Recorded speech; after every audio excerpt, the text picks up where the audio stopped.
Welcome to 10 Intentional Minutes with Yanni. Today I am in the lovely Mossel Bay with Stefanie Minnaar.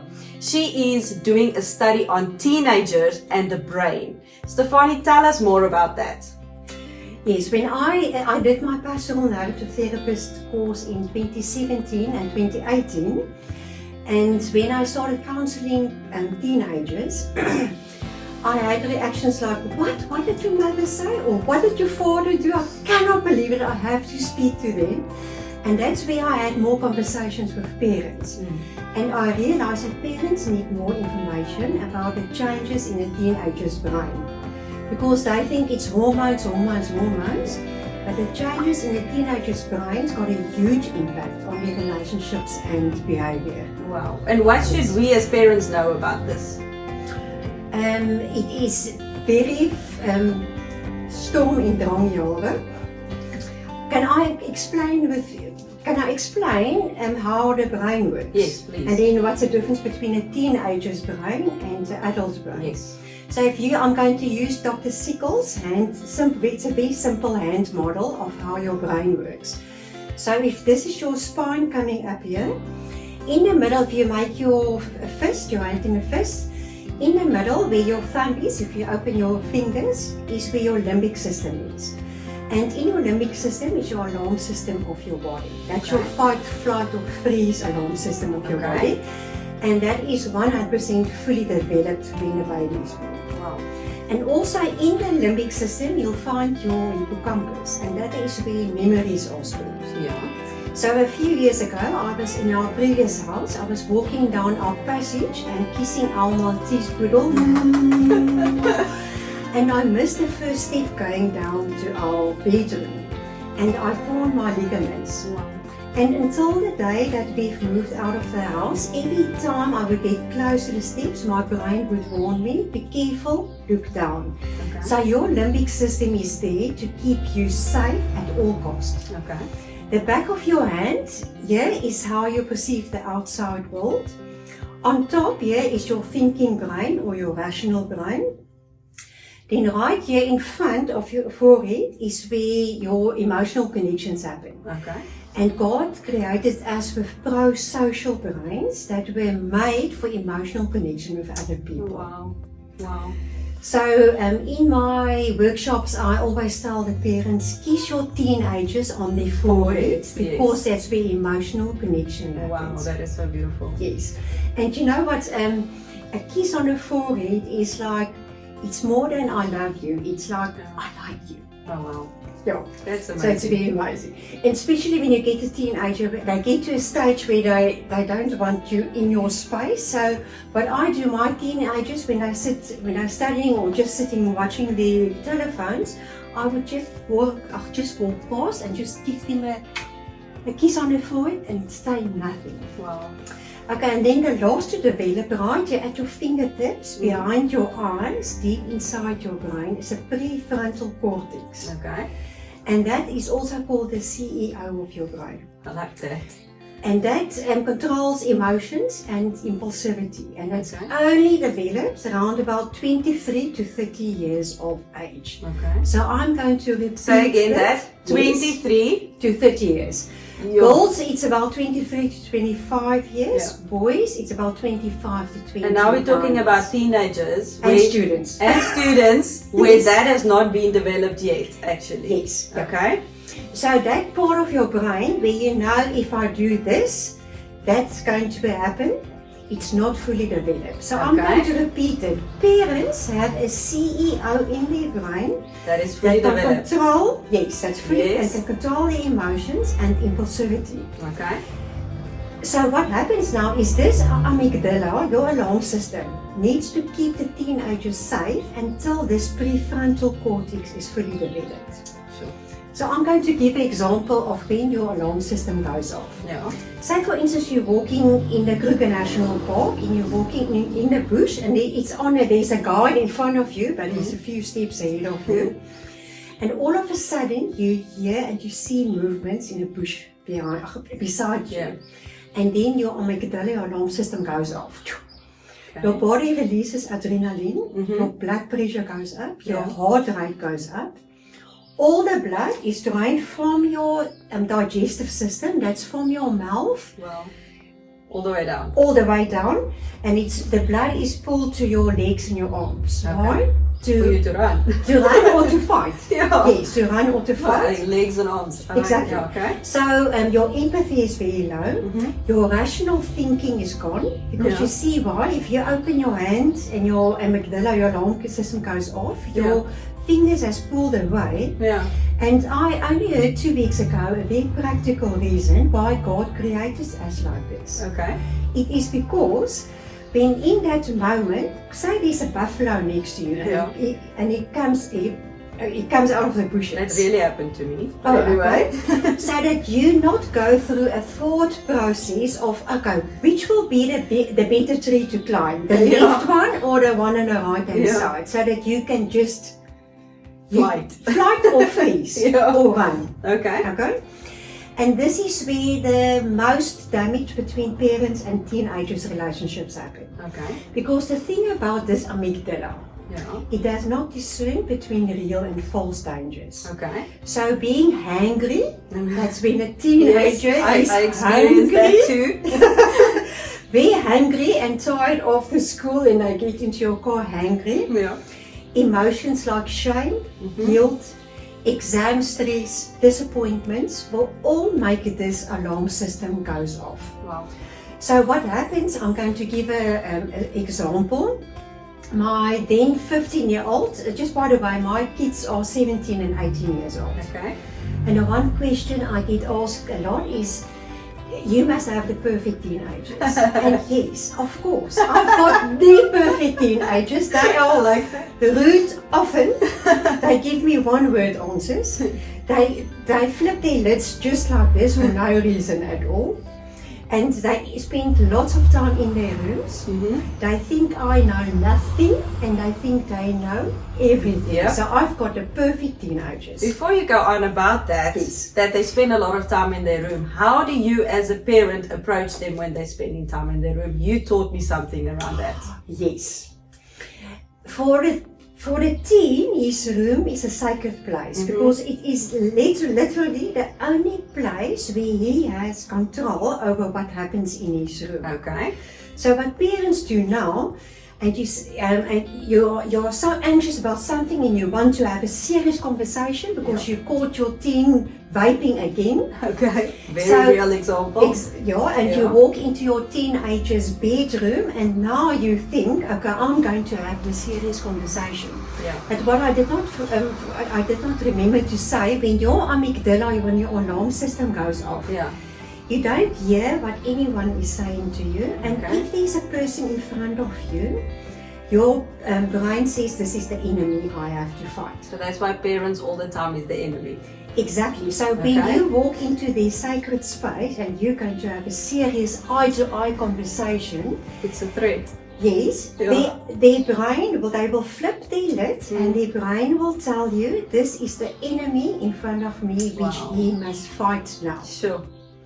But it's very easy to calm your daughter, your teenager, when someone else upset her. Yeah. When it was you that upset your teenage daughter. Story. So if she screams at you, what you can do, say for instance both of you are standing, you can go down and you go down one level. So you go and sit on the bed. If she was sitting on the bed, you go down one level and you sit on the floor. Wow. Because the minute you lower and your brain will immediately recognize, okay, this is not the enemy I need to fight. Fight. And it's the same with prayer, that's why we look down. Wow. They say you have to use another part of your brain to look down. Okay. So what happens is your teenager flip their lids for no reason at all. Yeah. And then you flip your lids. Can I just give you an example? Yeah. And I always use examples of my perfect teenagers. When my 18-year-old was 15 years old, she got into a car after school one Tuesday afternoon. And she's so angry. And she's so angry with me because the Friday, she's got first aid class. Yeah. after school from 3:30 until 8:30 the evening. Ew. So listen carefully. The Friday that is still coming, she's hungry because I am going to think it's only one meal, and then I'm going to give her food only for one meal. So by 7 o'clock she is going to be so angry that she will not be able to concentrate, and it will all be a waste of time. Wow. So what must you do then when something, because no child has ever gone hungry in my vicinity. So then I must know I've got a CEO that can control my emotions, and she has flipped her lid for no reason at all. And I must know, this is not about me, and I must zip my lips. I like that. And you just I bet not all parents agree with you when it comes to that. Zip your lips. Yeah. So your question of your teenager's room, my experience when lockdown happened, my daughter was 16 years old, and she disappeared into her room.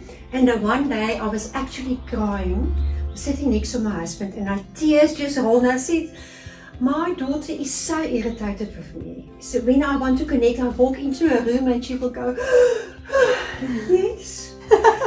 And I started crying the one day, and my husband said, but listen here, Stefanie, there is a lady that gives Zoom webinars to parents. And she says it's natural for teenagers to start pulling away from the parent. Sure. So especially with mothers and daughters, it's very hard when they start pulling away. Yeah. So the more, and they have to do that, right? It's very natural. It's a very healthy. It's a very healthy process they go through. It's not something that you did wrong as a parent. Definitely not. And you know what I've seen with especially my daughter, the more space you give her to be private in her room, and not invading her space all the time, the more she wanted to connect with me. Oh, that's beautiful. Because if you go into your teenager's room, and please knock before you go into your teen, and you wait for an answer. And you know, when I give workshops to grade 8 and 9, I don't ask when I do grade 6 and 7, but grade 8 and 9, I always ask them, there's one of you are not allowed to close your door when you're in your room, and there's always one of two teenagers that say they're not allowed to close their bedroom doors. Okay. And if you ask them why, they say because the parents say there's only evil things that happens behind the closed door. Yes, I've heard. Can you believe it? Yeah.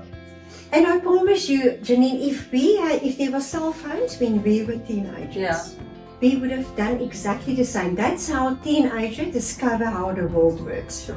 It's on their cell phones, and when they start pulling away from the parent, around 12, it's actually earlier now, 11, 12, 13 years old, they starting developing their own identity. So they must find out, who am I alone? Who am I with my friends? Who am I at school? Who am I in the sports field? And I love the Balinese people say identity is not something that's inside of you. Identity happens in the space between people. Wow. So when I'm with Gert, my husband, I'm Stefanie the wife. Yes. And when I'm with you, I'm Stefanie a friend. Yes. And when I'm with Zoe and Philip, I'm Stefanie the mom. So your teenager needs to figure out how to do that, and they start doing things their own way. And there's a good reason why, because for the new generation to repair the faults and mistakes the previous generation made on this earth. They feel they need to repair that. Yes, and they get creative ways. They get so creative, and they get an intense need to hang out with friends. Definitely. Yes. So they meet someone, and this all prepares them to meet someone, or to move out of the house, to feel okay, to be on their own, to meet someone from another family, to get married one day, and to have children. So our survival of the humankind is dependent on teenagers and how we treat them. The house.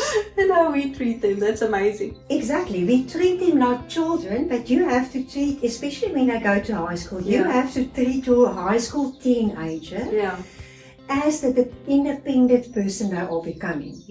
And just back to that amygdala, that alarm system goes off. Because it's only fully developed, controlled at 23 to 25 years old. They don't have control at 13, 14 or 15 years old. At 16 it gets a tiny bit, and that's why I call it sweet 16. I like that. I actually said to my 17-year-old 2 weeks ago, you know what? I thought it was because sweet 16 is sweeter than 15, but I realize now because 17 is an angry stage. Oh, the angry stage. Because sometimes he's angry even when he has eaten. Oh. Yeah, so that's very important to know that the teenager, and you know what, the teenager's brain releases dopamine when they hang out with friends. Oh yeah, that's why they're always happy there and never happy at home. Because they and are happy. We think they are not happy. Yeah, because we take it personal. Yeah. So we now want to spend more time with the friends. Yes. But it's with their friends, they need to figure out how the world works. Yeah. They cannot do it with you as a parent in the house. They need to figure out. So I always tell people, create as many social gatherings for your teenager as possible. For those who are social. You get your teenagers that don't meet other people, and that's also fine. Yeah.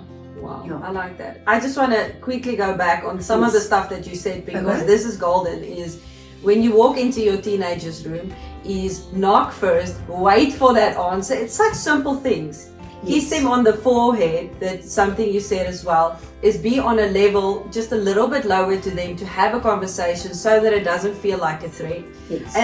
Or attack. Or an attack. I love that. It's really simple stuff. And then something you said that was really important is zip your lip. And what was the other thing? This is not about me. This is not about me, and zip your lip. Yeah. I'm sure you get a lot of feedback on that from parents who say that's not how it works. But I love it when I walk around in Mossel Bay, because I've done YouTube videos on this is not about me. The people will just say to me, this is not about me.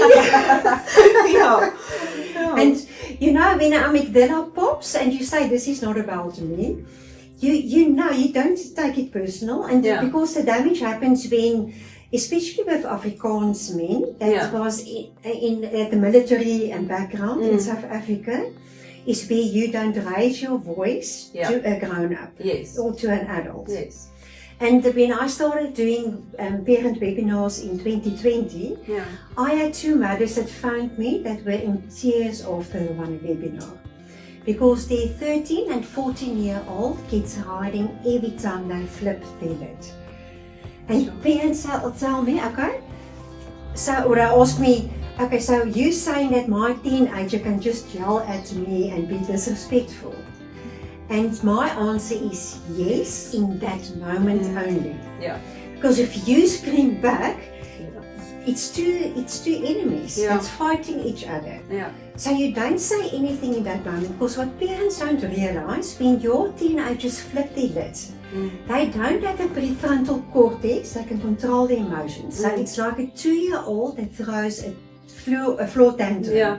In that moment, his brain cannot do anything else. And you also said he can't hear, so he's not He's not even hearing what you're saying to him at that point in time. You know what he is? Blah blah blah blah blah. No, blah blah blah blah blah. That's what he is. Wow. And as long as you go on like this, and that's where the biggest damage happens. And he feels so ashamed then afterwards for yelling at the parent. Yeah. Then when you approach him again late in the evening, his amygdala will flip again. Oh, okay, wow. Because shame will make it flip. Yeah, wow. So part of becoming independent and self-reliant is to start controlling your emotions. So when I give workshops to grade 6 and 7s and 7s and 8s, I explain this happening. Because we were created with anger as one of our emotions. But it's what you do with anger. And if you know what's happening inside your brain, you can immediately say, oh gosh, my mom's amygdala popped now. Yeah. And my kids are allowed to say to me, oh mom, your brain has just flipped now. Yeah, and I think humor is important to teenagers as well. Definitely. Yeah. So that is something that can help in the moment that they can say, but this is what's happening to you, Mom. They can recognize when the same thing happens to them. Exactly. And I think when you speak about these things and you have an understanding, like you say, you're not saying that if you say you are allowed to flip your lid and you're allowed to be that you are just saying that you as a parent, you are more emotionally mature to understand what is happening in the moment. And that's why you say zip your lip and just don't. And you know what, when your teenager has a time to calm down, and that's why I say don't attack your child with eye to eye serious conversation. Do it. Talk about when you're walking with the dog or driving in a car. Where you're sitting kind of next to each other, So where you can say, sure, it really hurt my feelings when you screamed at me this afternoon. I realize it is your brain, but the way you sweared at me, and it sounds disrespectful for me. And then he can hear what you're saying. So the next time, he will be conscious of not swearing again. So any serious conversation you have with your teenager, don't be eye to eye sitting in front of him. It's not necessarily not handling the situation by keeping quiet. It's just knowing when and how to handle the situation. Exactly. You are not saying that you are allowed to be disrespectful, because you will sort it out a little bit later when the emotions just come down. Yes. That is so practical, and it's actually so easy. And my daughter, she's now 18 years old, and she's busy with record exams. And she always said, Mom, so thank you that her and her brothers amygdalas could pop. Amygdalas could pop in our house. Whenever, and I created a safe space. Wow. And can I just tell you something funny? In our house, we are allowed to roll your eyes, but when someone sees you, they're going to say, "Oh, nakandla," "Oh, holy poly," and because it's a trigger. You know, anyone, if I ask someone, I'm a doer, so if I ask someone to do something for me and they roll their eyes, it triggers my brain to flip. So when I started, holy poly, start saying, and you get humor, that's what you say. You get humor. With property, it's location. With teenagers, it's humor. That's awesome. So the one trigger point, and each of us got one trigger point. Your kids, it's as if they trigger. They just know one button to press. And I keep pressing on that one button. So get humor around that one trigger, which both you and he can love it, because you just rolling eyes is for you a trigger, and that's then you build humor around that, and now. So I will say, I can't laugh, because when I ask Jacob, when are you going to pay back to money? He will say, I can't laugh. I know with all his eyes. So my husband is very good in rolling his eyes. And my daughter, when I ask her something and she rolls her eyes, and I say, and then she, and then I see that she's struggling to not burst out laughing. And then the whole situation is around. Just, and you can laugh about it. And because emotions, you can imagine, this is happening all the time. And also what I want to mention to parents, when I teach teenagers, because this amygdala is so trigger happy. Everything, your amygdala thinks that most of the things happening in your life is life and death situation. As a teenager. It's a crisis. Wow. So if you know, you've got actually 90 seconds, and we've got control over just telling your alarm system, this is not a life-death situation. No? You can relax and you can go back, and that's by box breathing. So if you see a square box in front of you, can I just tell you, my daughter is busy with record exams. I was just going to ask you about, doesn't that also help for going blank in an exam? Yes, exactly. Okay, so I'm going to start. What happens when you go blank in the exam? So you have studied really hard. So you sit in the science paper and you read, we all tell the kids, just read through your paper first. And then you get to question 4, and all of a sudden, no! and your brain, your alarm system has gone off. And you go, oh gosh, I didn't what study is that. I didn't study that. What is that? Or I can't no, remember. No, I can remember. It's on the left-hand side, I highlighted with Oh. blue. It happens so many times to me. So it's there, but I can't remember the detail. Yeah. So you are going, your alarm system has gone off, your heart rate is high, your blood pressure is high, your adrenaline levels is sky high. Wow. Your thinking brain has pulled away.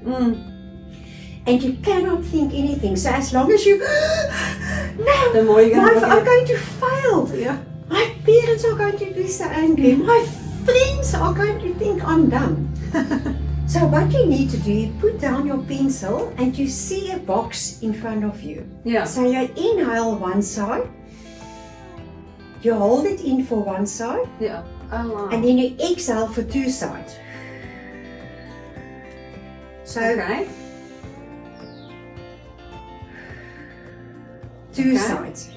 And the reason why you must exhale slower and longer, because that lowers your heart rate, that brings your adrenaline levels down.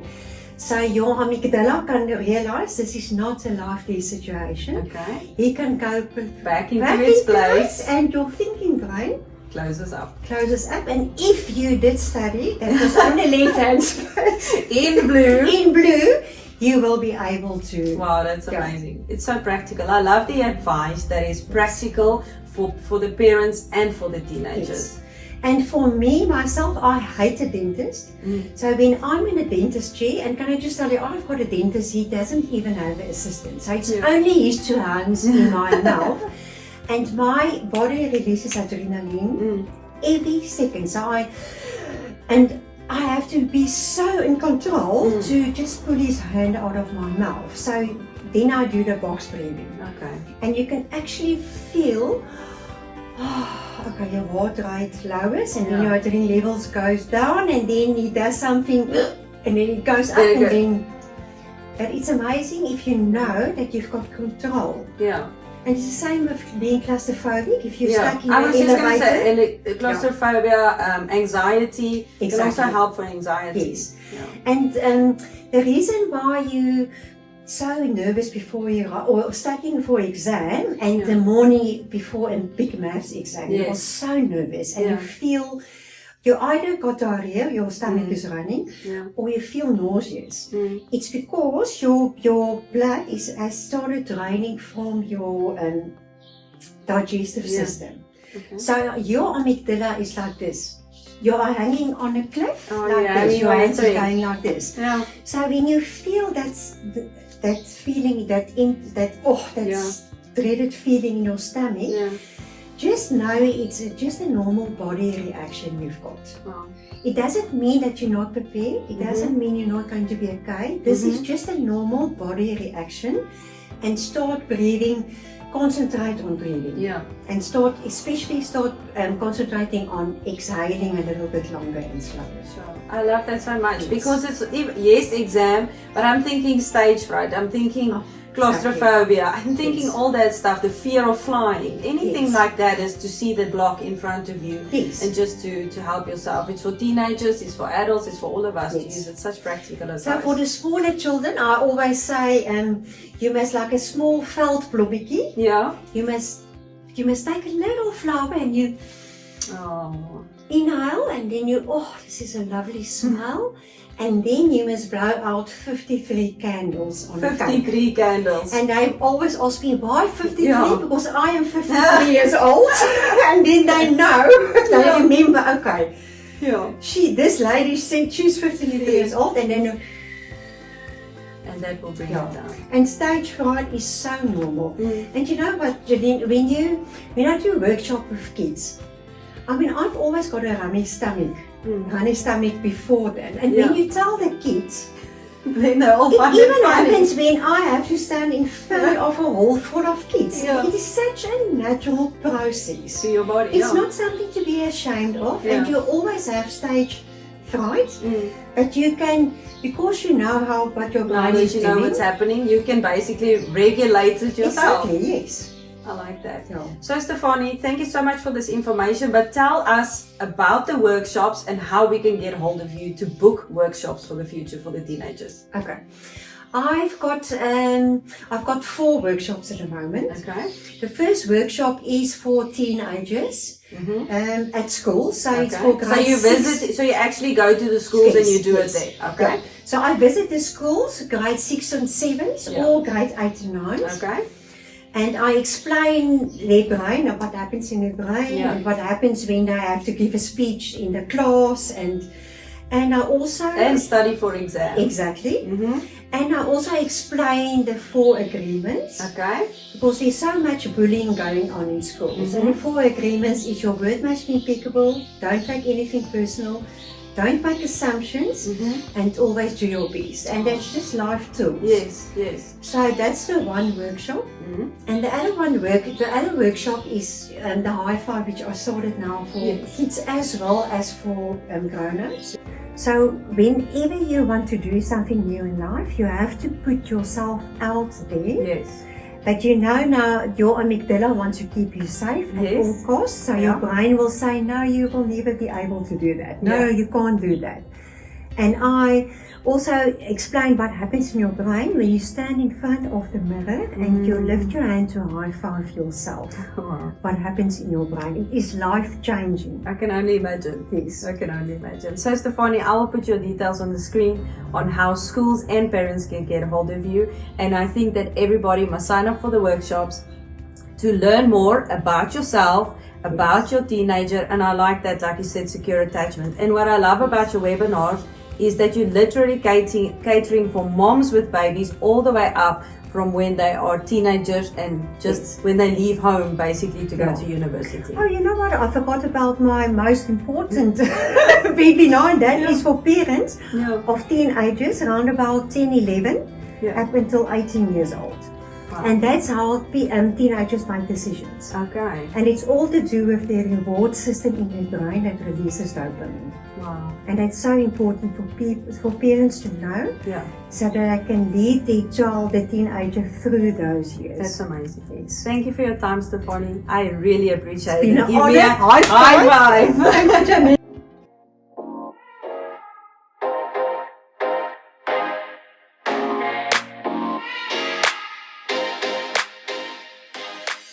Thank you for tuning in to 10 Intentional Minutes with Janine. If this program has helped you in any way today, be intentional and share it with a friend. To order your copy of Intentionality, go to www.inten.co.za or shop online and purchase your copy from all leading and participating retailers. Follow me on social media at janintukabu.co.za or visit my website for more information. Now, go be intentional.